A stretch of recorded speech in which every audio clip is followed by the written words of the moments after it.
अस्सलाम वालेकुम। SM news के साथ मैं हूं मुक़द्दर रज़ा। SM न्यूज़ स्टूडियो में खुशामदीद। खबरों का सिलसिला बढ़ाते हुए हम करते हैं जेलम से। दरियाए चनाब टोल प्लाजा से मेन GT रोड से रुकावटें हटाना शुरू कर दी गई। ज़िला इंतज़ामिया की जानिब से मंगवाई गई मशीनरी से खंदकें भरना शुरू कर दी गई हैं। ज़राए से मालूम हुआ है कि दरियाए चनाब के दोनों पुलों में से फ़िलहाल एक पुल को खोला जा रहा है, जबकि एक पुल को आइंदा अहकामात तक बंद रखा जाएगा। उसी खुले जाने वाले एक पुल से दोनों तरफ की ट्रैफिक को गुजरने का फैसला किया गया है और शहरियों की जानिब से चनाब टोल प्लाजे से रुकावटें हटाने और खंदकें बंद करने और ट्रैफिक की रवानी के लिए इक़दाम करने पर इंतज़ामिया के फैसले को सराहा गया है।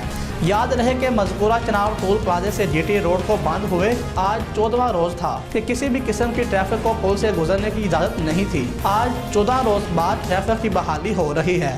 ताहाल ज़िला इंतज़ामिया की मशीनरी खंदकें भरने में मसरूफ़ है। 2 से 4 घंटे तक पुल ट्रैफिक के लिए मुकम्मल बहाल हो जाएगा।